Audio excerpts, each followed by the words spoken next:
নমস্কার। আজ আপনাদের সঙ্গে শেয়ার করে নিচ্ছি একটি রান্নার রেসিপি, যেটার নাম চাল পটল। রোজ রোজ একঘেয়ে ভাত খেতে আর ভালো লাগে না।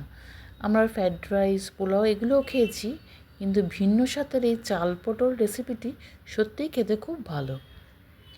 তা এর জন্যে আমি নিয়ে নিয়েছি 250 গ্রাম গোবিন্দভোগ চাল, 250 গ্রাম পটল আর 3টে আলু। 3টে আলু আমি ছাড়িয়ে নিয়েছি। এখানে আলু না দিলেও চলবে, কিন্তু আলুটা দিলে স্বাদটা বেশি ভালো হয়, তাই আমি আলুটা ব্যবহার করেছি। আর নিয়েছি অল্প পরিমাণ কিশমিশ। প্রথমে আমি পটলগুলিকে ছাড়িয়ে নিয়ে মাঝখান থেকে দুভাগ করে নিয়েছি, আর আলুগুলোকে ডুমো ডুমো করে কেটে নিয়েছি। তারপর কড়াই দিয়ে দিয়েছি সর্ষের তেল। সর্ষের তেলটা একটু গরম হয়ে উঠলে তার মধ্যে কেটে রাখা আলুগুলোকে দিয়ে ভালো করে নাড়াচাড়া করে ভাজবো। আর তার সঙ্গে দিয়ে দেবো অল্প একটু নুন আর অল্প একটু হলুদ। এবার আলুটাকে নাড়াচাড়া করে ভালো করে ভেজে নেব।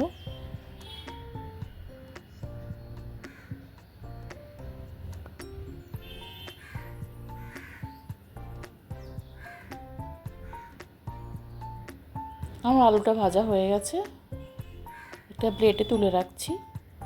তারপর কেটে রাখা পটলগুলো ওই তেলের মধ্যে দিয়ে এটাকেও ভালো করে নাড়াচাড়া করে ভেজে নেব। ভাজার জন্য এর মধ্যে দিয়ে দিয়েছি অল্প পরিমাণ নুন আর অল্প পরিমাণ হলুদ। এবার এগুলোকে উল্টে পাল্টে লাল লাল করে ভেজে নেব।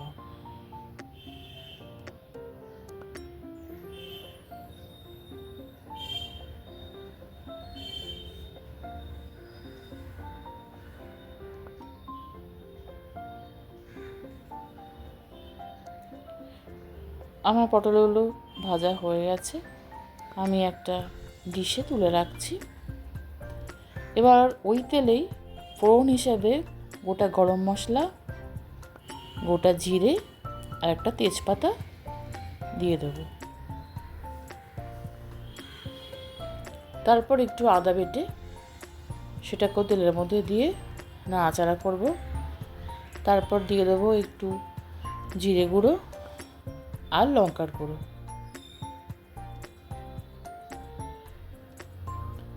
দিয়ে দেবো অল্প পরিমাণ জল, নইলে মশলাটা পুড়ে যেতে পারে। এবং তারপর এই গোবিন্দভোগ চালটা ধুয়ে রেখেছিলাম 250 গ্রাম, সেটা কড়ার মধ্যে দিয়ে একটু ভালো করে নাড়াচাড়া করে নেব।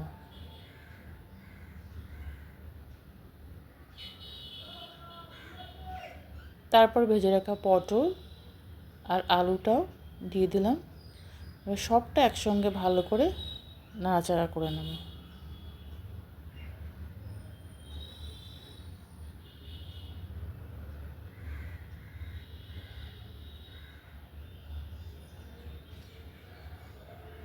দিয়ে দিলাম স্বাদ মতো নুন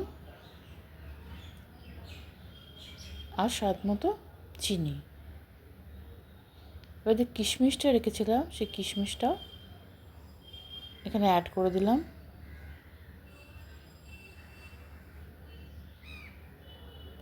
এবার সবটা খুব ভালো করে মিশিয়ে নেব।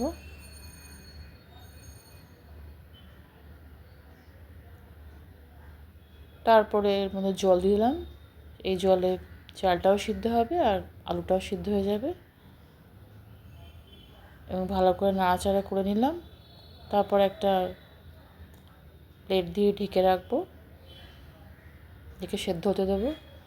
আমি বেশ খানিকক্ষণ পরে দেখাচ্ছি আমার জলটা শুকিয়ে গেছে,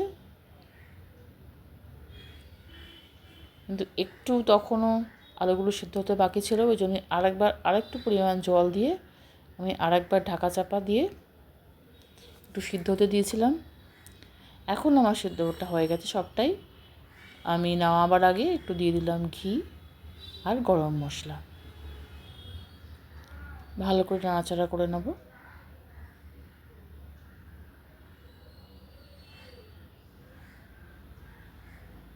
একটা পাত্রে সার্ভ করে নিয়েছি। দারুণ স্বাদে।